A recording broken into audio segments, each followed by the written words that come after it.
अपनी काली को बहुत प्यार करते थे, क्योंकि वही उनके जीवन का आधार थी। कभी कभी अगर काली का दूध बच जाता तो किशन और शारदा उसे गांव के गरीबों को दे देते। एक दिन किशन अपने घर स्मार्ट टीवी खरीद कर लाता है। गांव में किसी के घर भी स्मार्ट टीवी नहीं था। किशन मिठाई लेकर अपने पड़ोसी भानु के घर पहुंचता है। लीजिए भानु भैया, मिठाई खाइए। किस बात की मिठाई है? आज मैं स्मार्ट टीवी खरीद कर लाया हूँ। Smart TV? ये कैसी टीवी होती है? ये स्मार्टफोन की तरह काम करती है। भानु किशन से बहुत जलता था। किशन जब चला जाता है तो भानु अपनी पत्नी से कहता है, इनकी काली तो कामधेनु बन गई है। उसके दूध और गोबर से ये अमीर हुआ जा रहा है। एक ससुरी हमारी भैंस है, पूरे दिन में मात्र 2 लीटर दूध देती है और कतई पतला गोबर करती है। और जब भी इन दोनों के घर कोई भी नई चीज आती है तो हमें मिठाई खिलाने जरूर आते हैं जलाने के लिए।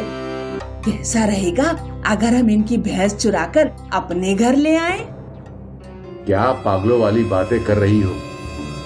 अरे तुम बुद्धू हो।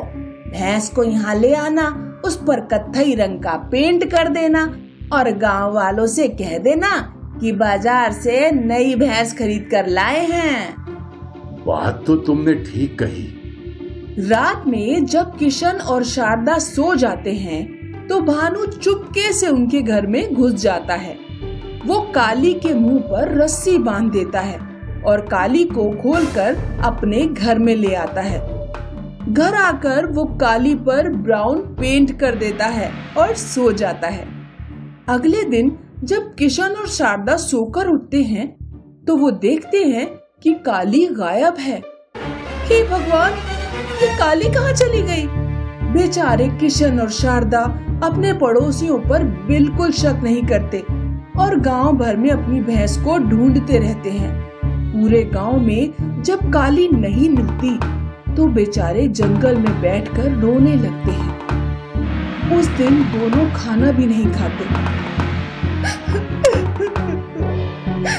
पता नहीं बेचारी काली किस हाल में होगी। तभी किशन देखता है कि जंगल में एक भैंस खड़ी है। किशन और शारदा उसके पास जाते हैं। ये तो हमारी काली नहीं है। ये हमारी काली तो नहीं है, लेकिन लगता है भगवान ने इसे हमारे लिए ही भेजा है, वरना जंगल में ऐसे किसी को भैंस कैसे मिल जाएगी। किशन और शारदा उस भैंस को अपने घर ले आते हैं। अगले दिन शारदा सोकर उठती है तो अपनी नई भैंस के गोबर से कंडे थोपने लगती है। गोबर में उसे एक सोने का बिस्किट मिलता है। अजी सुनते हो? देखो गोबर में ये क्या मिला है? सोने का बिस्किट? ये भैंस के पेट में कैसे आया? अगले दिन जब भैंस गोबर करती है तो उसमें एक और सोने का बिस्किट मिलता है। लगता है ये भैंस रोजाना गोबर के साथ एक सोने का बिस्किट हकती है। किशन और शारदा गोबर में सोना मिलने के कारण बहुत ही जल्द अमीर हो जाते हैं। वो एक बड़ा घर बनवा लेते हैं और कार भी खरीद लेते हैं। उधर भानु जब भी काली को धूने बैठता तो काली उसे लात मारती। भानु और उसकी पत्नी डंडे से काली की खूब पिटाई करते और जबरदस्ती दूध दूते। इसने तो नाक में दम कर दिया है। वहाँ इतने प्यार से दूध देती थी और यहाँ इतना नाटक करती है। किशन का तो इतना बड़ा घर बन गया और उन लोगों ने कार भी खरीद ली। समझ ही नहीं आ रहा कि उनके पास इतने पैसे कहाँ से आ रहे हैं। भानु रात में किशन के घर झांक कर देखता है और चुपके से किशन और उसकी पत्नी की बातें सुनने लगता है। आज हम जो भी हैं अपनी इस भैंस की वजह से। अगर ये रोज एक सोने का बिस्किट अपने गोबर में ना देती तो हम कभी अमीर ना हो पाते। अच्छा, लगता है इनकी नई भैंस के पेट में ढेर सारे सोने के बिस्किट हैं। किशन और उसकी पत्नी जब सो जाते हैं तो भानु रात में उनके घर में घुस जाता है और उस नई भैंस को भी खोलकर अपने घर ले आता है। भानु सोना पाने के लालच में भैंस का पेट चीर डालता है। भैंस के पेट में सोना नहीं पाता और भैंस मर जाती है। जल्दी से इसे फेंक कर आइए वरना हम पकड़े जाएंगे। लेकिन गांव का चौकीदार उसे रोक लेता है। अरे ये तो किशन भैया की नई वाली भैंस है, तुमने उसको मार डाला। चौकीदार भानु को पकड़कर किशन के पास ले जाता है। भानु, तुमसे तो ये उम्मीद नहीं थी। हम तुम्हें कितना अच्छा समझते थे। कहीं हमारी काली को भी तुम्ही ने तो नहीं चुराया? मुझे माफ कर दो, आपकी काली को भी मैंने ही चुराया था। गांव में पंचायत बुलाई जाती है। पंचायत भानु और उसकी पत्नी को गांव से बाहर निकालने का फैसला सुनाती है।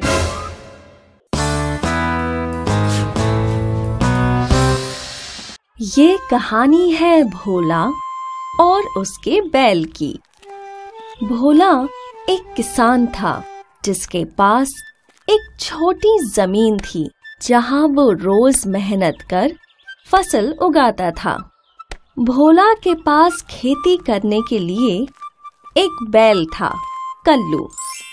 कल्लू खेत में हल चलाता था। दिन भर की मेहनत के बाद भोला कल्लू के पास बैठकर उससे बातें किया करता था। भोला बहुत ही खुश और संतुष्ट था। लेकिन भोला की खुशी उसके पड़ोसी शंकर से देखी नहीं जाती। शंकर वैसे तो बहुत अमीर था, उसका खेत भी बड़ा था और उसके पास खेत जोतने के लिए एक ट्रैक्टर भी था। लेकिन वो हमेशा यही सोचता कि आखिर ये भोला इतनी छोटी जमीन पर भी खेती करके इतना खुश कैसे रहता है। मेरी जमीन इतनी बड़ी है और मैं अनाज भी ज्यादा उगाता हूँ, पर फिर भी मिले हुए पैसों से संतुष्ट नहीं रहता। शायद उसका ये बैल उसकी खुशी का कारण है। जब देखो वो बैल से बातें करता है। शंकर भोला के पास गया। अरे भोला भाई, मुझे ना एक बैल खरीदना है। लेकिन भाई, आपके पास तो ट्रैक्टर है। वो तो है, लेकिन क्या है कि ट्रैक्टर से सारा काम नहीं हो रहा, तो सोच रहा हूँ कि एक बैल ही खरीद लूं। तो खरीद लीजिए, मुझे तुम्हारा बैल बहुत पसंद है। क्या तुम इसे मुझे बेचोगे? मैं तुम्हें अच्छे दाम दूंगा। हाँ। नहीं नहीं भाई, बुरा मत मानिए, पर मुझे मेरा बैल नहीं बेचना है। आप कृपा करके कोई और बैल ढूंढ लीजिए। शंकर अपने खेत लौट आया और वो सोचने लगा, हो न हो, इसके बैल में ही कुछ बात है जो वो इसे बेचना नहीं चाहता। लेकिन मैं तो इसे पाकर ही रहूंगा। अगर इसकी खेत ही न रही तो ये बैल मुझे जरूर बेच देगा। उस रात शंकर ने चुपके से भोला के खेत जला दिए। अगले दिन जब भोला ने अपने खेत देखे, वो फूट फूट कर रोने लगा।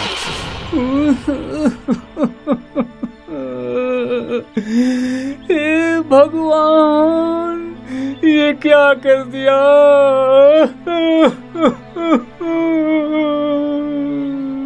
शंकर भोला की ऐसी अवस्था देखकर बहुत खुश था। अब आएगा ऊंट पहाड़ के नीचे। अब कई दिन बीत चुके थे और भोला अपने पास जमा पैसे गिन रहा था। 6, 7, 8, 9 और 10। बस मेरे पास तो 10 ही चांदी के सिक्के हैं। इससे तो सिर्फ कुछ दिन और ही मेरा घर चल पाएगा। मुझे कल्लू को किसी नए मालिक को बेच देना चाहिए उसका नया मालिक उसे भरपेट खिला तो पाएगा। ऐसा सोच भोला कल्लू को लेकर बाजार की ओर निकल पड़ा। भोला के हाथ में पैसों की पोटली थी। कुछ वक्त चलने के बाद भोला ने सोचा, मेरे पास अब सिर्फ 10 चांदी के सिक्के हैं और ये भी कोई लूट ले तो मेरे पास कुछ नहीं बचेगा। बेहतर ये है कि मैं इस पोटली को कल्लू के गले में बांध लूं। भोला ने पैसों की पोटली कल्लू के गले में बांध दी। कुछ दूर चलकर भोला एक ढाबे पर रुका। उसने वहां कुछ खाने का निर्णय लिया और कल्लू को बाहर ही एक पेड़ पर बांध दिया। जब भोला खाना खा रहा था तभी ढाबे का मालिक बाहर आया और वो कल्लू की ओर देख ही रहा था कि उसने देखा कल्लू के गले से एक चांदी का सिक्का गिरा। ढाबे का मालिक चौंक गया। अरे ये क्या, चांदी का सिक्का देने वाला बैल? तभी एक और सिक्का नीचे गिरा। ये तो जादुई बैल है, शायद इसके बारे में इसके मालिक को नहीं पता। अब भोला वहां पहुंचा और कल्लू की रस्सी खोलने लगा। तभी ढाबे का मालिक भी वहां आया। क्या आप ये बैल बेचना चाहते हैं? हाँ, क्या आपको इसे खरीदना है? हाँ, क्यों नहीं। मैं इस बैल के आपको 1000 चांदी के सिक्के दे सकता हूँ। 1000? ठीक है, दे दीजिए। भोला को बैल के लिए 1000 चांदी के सिक्के मिले। सिक्के लेकर भोला मंडी गया और उसने 4 गाय खरीद ली। भोला बहुत खुश था। वो गाय लेकर गांव लौटा। भोला ने गाय का तबेला खोल दिया और दूध का व्यवसाय करने लगा। धीरे धीरे भोला अमीर हो गया और उसका पड़ोसी ईर्ष्या के मारे मरे जा रहा था। भोला का बैल उसके लिए जादुई साबित हुआ और हमें ये सीख मिली कि हमें किसी से ईर्ष्या नहीं करनी चाहिए।